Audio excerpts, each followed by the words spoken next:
నమస్తే, welcome to social post. నేను మీ మాధురి. ఈ రోజు మనతో పాటు ఉన్నారు అశోక్ గురూజీ, ఆస్ట్రాలజర్. నమస్తే గురూజీ. ఓం నమ శివాయ.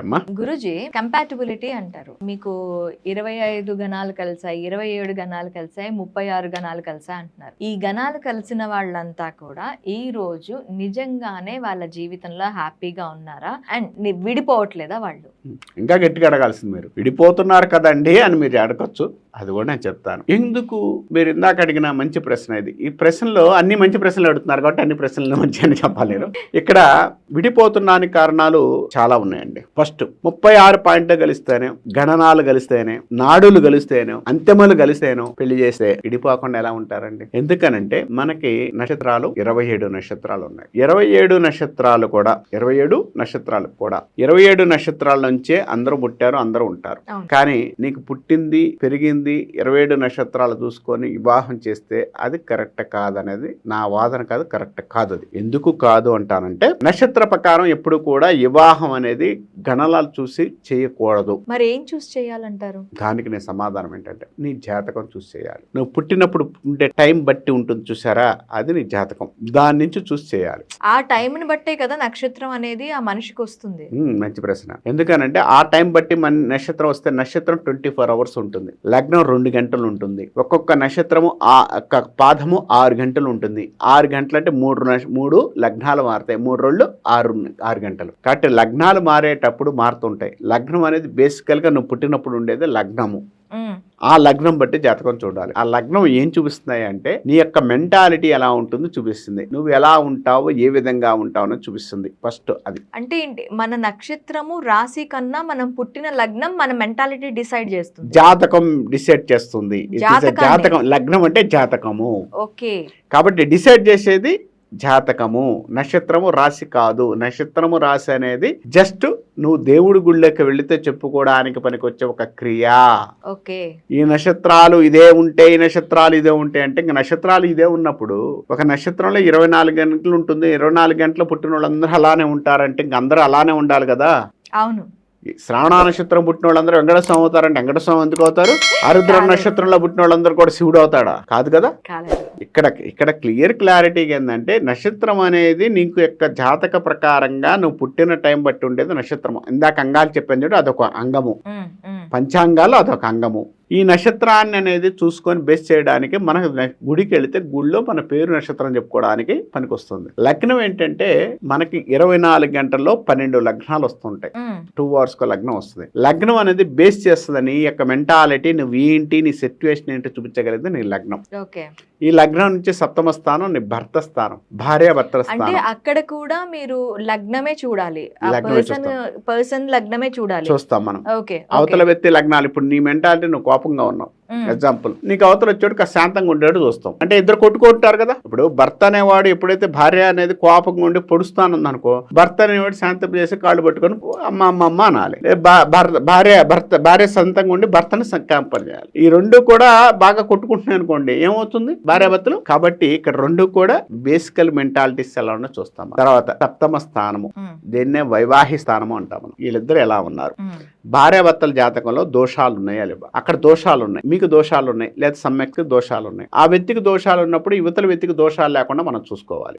ఇక్కడ 2 చూస్తాం, ఆ 2 లేవు, సరే మంచిది. తర్వాత నెక్స్ట్ అమ్మాయి యొక్క జాతకం చూడాలి. 8వ స్థానం అంటాం మనం, మాంగళ్య స్థానం అంటాం. అమ్మాయికి పెళ్ళైన తర్వాత పక్కన భర్త చనిపోతే, భర్త వియోగం తింటే చాలా ఇబ్బంది కదా. కాబట్టి అది కూడా మనం చూడాలి. ఎందుకంటే ఆయుష్ స్థానం కూడా మెయిన్. వైవాహిక స్థానం అంటే 70 ఏళ్ళు వాడు ఉండాల్సిన జీవితాన్ని ఒక 15 నుంచి 20 రోజులు, 15 నిమిషాల నుంచి 20 నిమిషాలు ఒక శాతకాన్ని చూపించుకుంటే నష్టం ఏంటి? ఇక్కడ చూపించుకోకపోవడం తప్పది. అది చూస్తాం. అది చూసిన తర్వాత నెక్స్ట్ డబ్బు, ఆర్థికంగా లేకపోతే ఏమి జరగదు. కాబట్టి 10వ స్థానం బాగుందా లేదా, ప్రొఫెషన్స్ ఉన్నాయా లేవా, జరగబోయే దశలో ప్రొఫెషన్స్ అనేది అనుకూలంగా ఉన్నాయా లేవా, ఈ జాతకంలో సంపాదించుకునే అవకాశాలు ఇద్దరికి ఉన్నాయా లేవా, ఇవి చూడాలి. అంటే ఈ 2 కూడా మనం చూస్తూ వెళతాం. తర్వాత 5వ స్థానం, పిల్ల పుడతారా లేదా.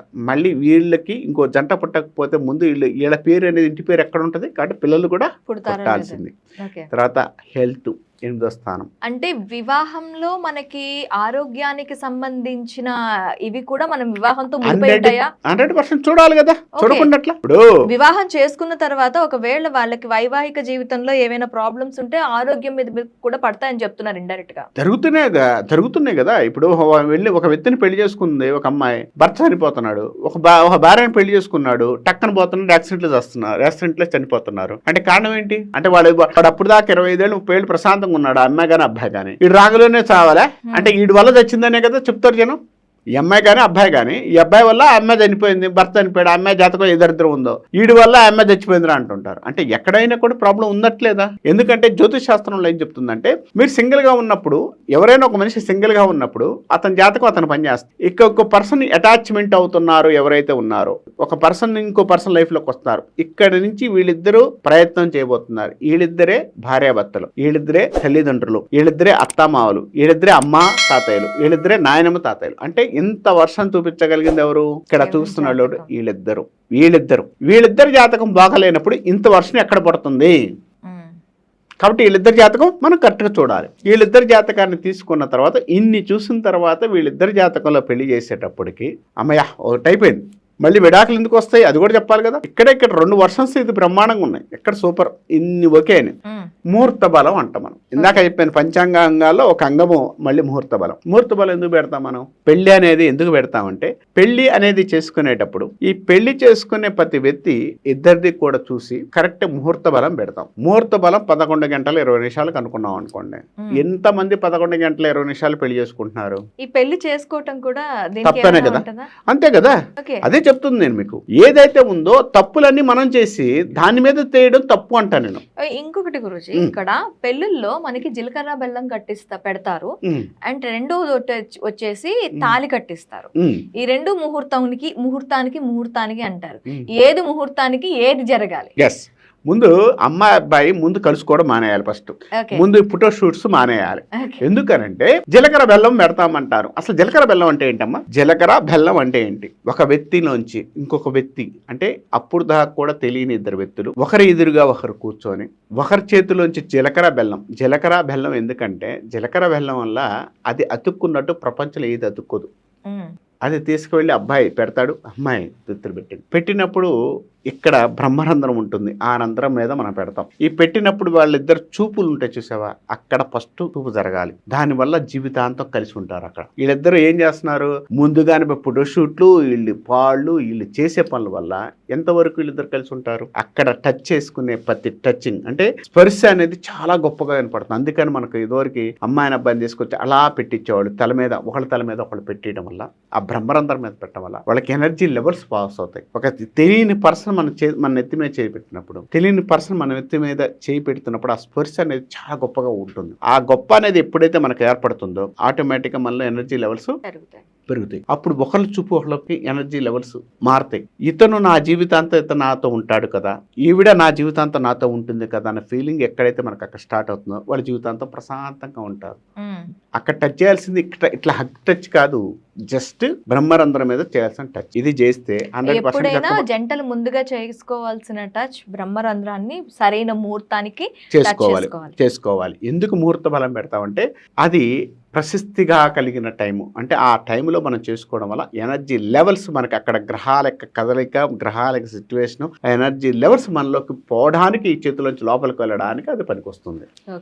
ఇది ఫస్ట్ సూత్రం. తర్వాత జీలకర్ర బెల్లం పెట్టాలా, లేకపోతే జీలకర్ర బెల్లం పెట్టిన తర్వాత పెళ్లి అయిపోయింది, ముహూర్త బలం ఎప్పుడైనా పర్వాలేదు, ఎప్పుడైతే తాళి కట్టచ్చు అంటే తాళి కట్టడానికి కూడా ముహూర్త బలం కావాలి. ఎందుకనంటే జీలకర్ర బెల్లం నువ్వు ఎంత బాగా పెట్టావో, ఆ జీలకర్ర బెల్లం పెట్టిన తర్వాత ఆ వ్యక్తిలోంచి ఈ వ్యక్తిలోంచి ఆ వ్యక్తిలోకి ఎనర్జీ లెవెల్స్ ఎప్పుడైతే పాస్ అవుతాయి హ్యాపీ. కానీ అసలైన క్రియ ఒకటి ఉంది, ఏంటిది అంటే తాళి కట్టడం. తాళి ఎలా కడుతున్నారు?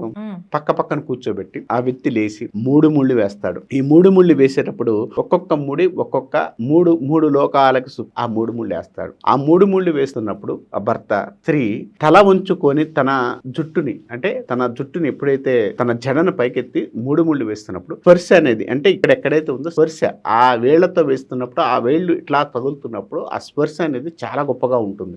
జ్ఞానానికి ప్రతీక అనమాట స్పర్శ. 3 ముళ్ళు వేస్తారు. ఆ 3 ముళ్ళు వేసిన తర్వాత ఆ స్త్రీ అక్కడి నుంచి ఆ భర్త వేస్తున్నప్పుడు ఆ స్త్రీ కళ్ళ నుంచి నీళ్ళు వస్తుంటాయి స్పర్శతో. అంటే ఇక్కడ ఎవరు పట్టుకోవాలన్నా కూడా ఆడవారికి కానీ మగవారికి కానీ, ఆడవారికి ఎక్కువ చెప్తాను నేను. ఆడవారికి ఇది పట్టుకునేది, ప్రపంచంలో ఆడవారికి ఇది పట్టుకుంటే అసలు వాళ్ళు మామూలుగానే ఉధృతులు అవుతుంటారు. అంటే ఇక్కడ ఎందుకనంటే మనకు సూక్ష్మ నాడులు కానీ మనకు అన్ని పొయ్యే నరాలు కానీ ఇక్కడ ఉంటాయి. అక్కడ మనం టచ్ చేసిన వ్యక్తిని జీవితాంతం ఎందుకు వదిలిపెడతారు వాళ్ళు? అందుకని తాళికి అంత గొప్పగా ప్రశస్తి చెప్పారు, వివాహ బంధం అంత గట్టిగా చెప్పారు. కానీ ఇప్పుడు మనం ఏం చేస్తున్నాం, ఇవన్నీ పెళ్లికి ముందే ఫోటోషూట్ల ద్వారా టచ్ చేస్తున్నారు, అన్ని చేస్తున్నారు. ఏముంది ఉపయోగం ఉంది? అతి స్పర్శ అంటే అక్కడ ఎవరైతే స్పర్శతో టచ్ అవుతారో వాళ్ళ జీవితంతో విడిపోరు. ఓకే, ఆ టైంకి చేసిన వాళ్ళు విడిపోరు. నీకు జీలకర్ర బెల్లం ఎంత ముహూర్త బలం ఉందో తాళి కట్టేది కూడా మెయిన్ ఇంపార్టెంటే. జీలకర్ర బెల్లం మెయిన్ కాదు, అది మెయిన్. జీలకర్ర బెల్లం అనేది ఒకరి చూపు ఒకళ్ళకి, కానీ తాళి అనేది శరీరాలు ఇద్దరికి కూడా స్పర్శ ఒకటే అవుతుంది. ఇప్పుడు దాకా ఇద్దరు ఉన్న శరీరాలు ఒకటే అవుతుంది. ఎక్కడ ఏకమవుతున్నారు అంటే అర్ధనారీశ్వరులు అవుతున్నారు అంట నేను. ఇప్పుడు దాకే ఉంది చిలకర బెల్లం పెట్టుకున్నప్పుడు ఒక వ్యక్తి ఇద్దరు తెలియని వ్యక్తులు అయ్యారు. ఇక్కడ కష్టమైన నష్టమైన ఇబ్బంది అయినా ఏమైనా అన్ని విధానాల్లో, కామ క్రోధములు అన్ని విధానాల్లో కూడా నేను నాకు నువ్వు తప్ప ఎవరు లేము, ఎవరు మనకు అసలు ఎవరు లేరు, మన ఇద్దరమే అనే కదా మన తాళి కడుతుంది. ఆ రోజు ఆ భాగం నీలో అవుతుంది, నీలో భాగం ఆవిడ అవుతుంది, ఇద్దరు భాగాలే కదా. కాబట్టి ఈ రెండు కూడా ఇంపార్టెంటా కాదా? ఇంపార్టెంట్ లేని విషయాలు ఏమున్నాయి ఇక్కడ? ఏది లేదు. ఇప్పుడు విడాకులు ఎందుకు అవుతున్నాయి అంటే, ఇప్పుడు మీరు చెప్పిన దాన్ని సమానం చెప్తాను. విడాకులు ఎందుకు ఈ రెండు జరుగుతున్నాయా? ఇవి జరగక ముందు అవి ముందు ఇంకా జరగాల్సినవి ముందే జరిగాయి. ఇక్కడ మొదలు పెడతారు. ఏమండి వాళ్ళు 10 లక్షలు పెట్టి చెప్పారు, 20 లక్షల రూపాయలు పెట్టి మనం కళ్యాణ మండపం బుక్ చేయాలి.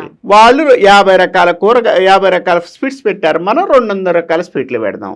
వాళ్ళు 400 మందికి సెంట్లు కొట్టారు, మేము 600 మందికి సెంట్లు కొడదాం, 600 రూపాయల సెంట్లు కొడదాం. వాళ్ళు కుర్చీలు మామూలు కుర్చీలు వేశారు, మనం సోఫా కుర్చీలు వేద్దాము. వాళ్ళు 2,000 లక్షలు 4 లక్షలు 6 లక్షలు పెట్టి కెమెరామెన్ తెచ్చారు, మనం 10 లక్షలు పెట్టి కెమెరామెన్ తీసుకొద్దాం. ఎవరికండి ఇవన్నీ?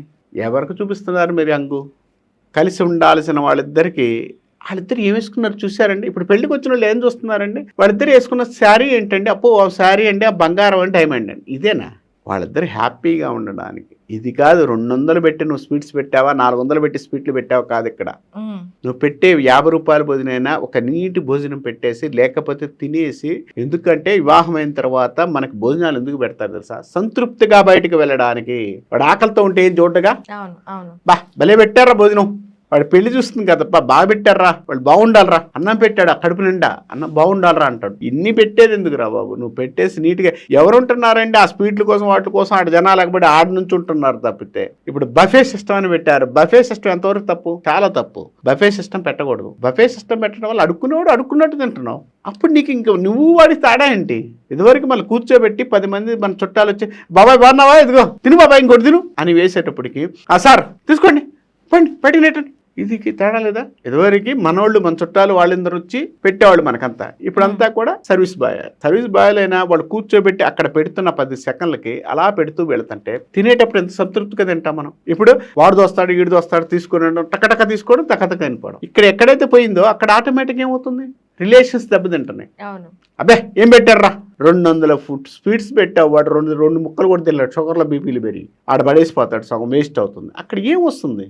వివాహ వ్యవస్థను ఎప్పుడైతే మీరు కాపాడగలుగుతారో, వివాహ వ్యవస్థను ఎప్పుడైతే చూపించగలుగుతారో, అది ఏదైతే మనకి ఏదైతే పురాణాల రూపంలో ఉందో మీరు చేయండి. మీరు ఎందుకు విడాకులు వస్తున్నా అని అడగ, నేను చెప్తాను.